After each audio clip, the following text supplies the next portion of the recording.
One prevailing trend in the current era is the tendency to refer to those undergoing a spiritual awakening as the chosen ones. This trend aligns with the undeniable fact that there is a growing number of human beings experiencing spiritual awakenings. As more people go through this process in pursuit of their spiritual evolution and heightened consciousness, the term chosen one has become increasingly common. Therefore, it is more important than ever to clarify that this experience doesn't imply separation or superiority over others. Instead, it signifies an elevated state of consciousness. While some may advance on their path towards realization through their practice and efforts to evolve, this is where the distinction ends. They are more advanced, and that's just the reality of the situation. It doesn't make them superior. Believing oneself to be chosen can be a trap that hinders our evolution. In fact, this trend may have been intentionally introduced into the spiritual realm as a form of psychological manipulation, often referred to as psyops. It is designed to play on our ego, a tactic historically used in both religion and spirituality. It employs various methods and manipulation tactics to control the evolution of those who are on the path to realization and prevent them from awakening. This idea can lead people to believe that they are part of a genuine movement, when, in reality, they are being manipulated into channeling their life force and consciousness into a trap. Sometimes people fall into superiority or inferiority complexes due to the need for ego validation. This is reflected in religious and spiritual beliefs that perpetuate feelings of inferiority in the collective mind. This tactic heightens our insecurities and diminishes our sovereignty. On the other hand, there is an equally dangerous manipulation that seeks to boost spiritual ego and foster a sense of superiority. Many consume content that reinforces their spiritual ego, hindering their evolution and trapping them in a false paradigm.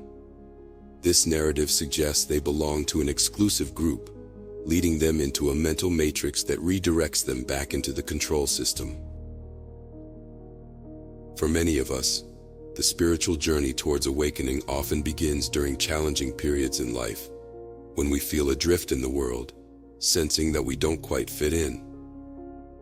And that's perfectly fine. It's a natural part of this path. However, declaring oneself as chosen in those moments is equivalent to prematurely cutting the wings that were just beginning to grow. This notion of being chosen tends to attract those who feel lost, who struggle to accept the world around them. By believing they are chosen, they create a shield against suffering.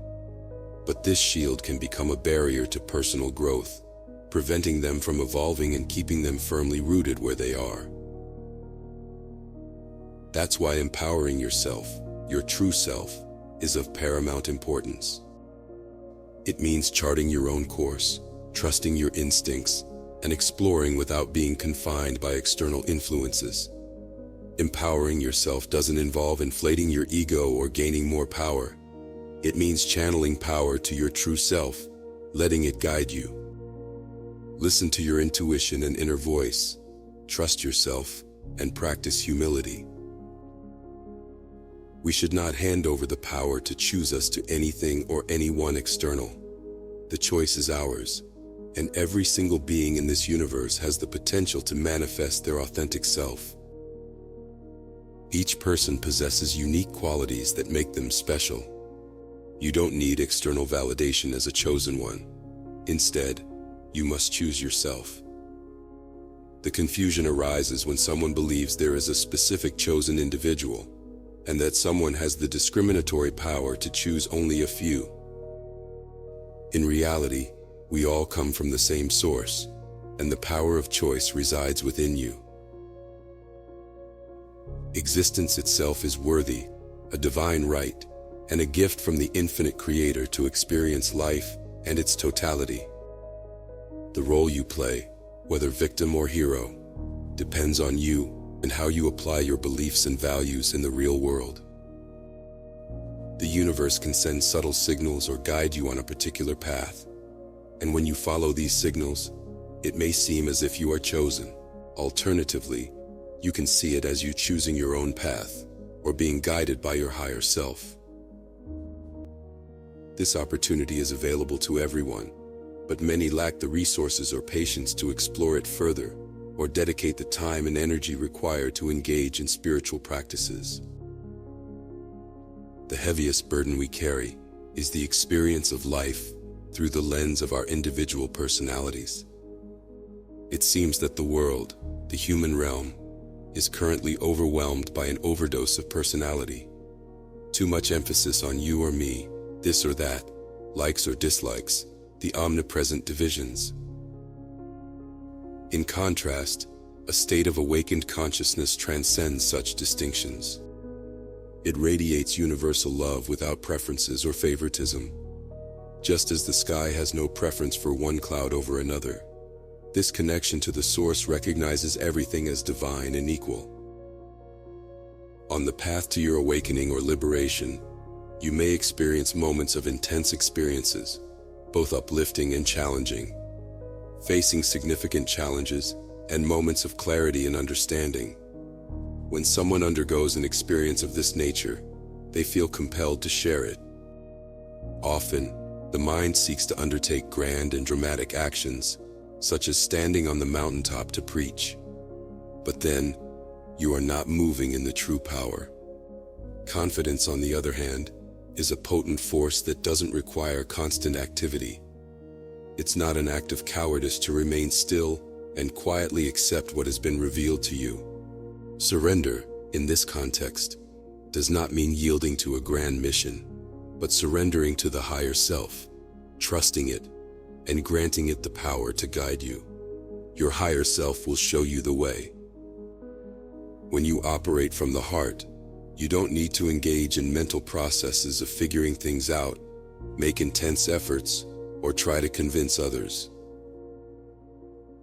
This narrative of the chosen one can significantly harm those who are experiencing spiritual awakenings. It can be a trap of our ego that obstructs our progress on the spiritual path. It makes us believe that we are already in an elevated position because we are sensitive persons who are exceptionally kind and empathetic. Paradoxically, this can lead to the opposite effect, making us less humble. When you lack humility, it creates a sense that you have already reached the endpoint. This can act as a significant obstacle or even a complete stop in your journey of spiritual growth. Feeling special is not a bad thing. We are all unique, and being special does not equate to being superior. Humility is the key. Spiritual ego is perhaps the sneakiest and most perilous type of ego. Unlike the typical physical ego, the spiritual ego disguises itself as love and light, while secretly sowing chaos in the darkness. Its subtlety makes it challenging to detect, lurking beneath the surface, leaving people with a false sense of having it all figured out when in truth, they still have much to learn.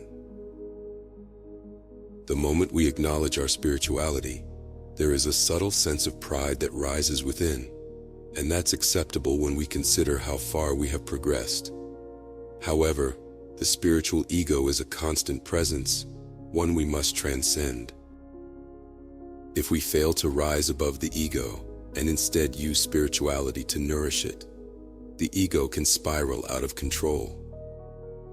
At this point, people may start to view themselves as special, believing that their awakening was a sign of their unique status.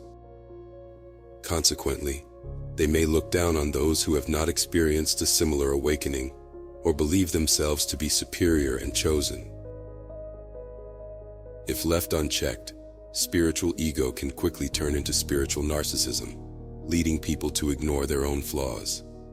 Essentially, it manifests as hidden inferiority syndrome. Spiritual ego is in essence ego in disguise. It can foster a sense of superiority, making you believe that you have all the answers while others remain in ignorance. When someone publicly proclaims themselves as spiritual, enlightened, or high vibrational, They are usually letting their spiritual ego take the spotlight.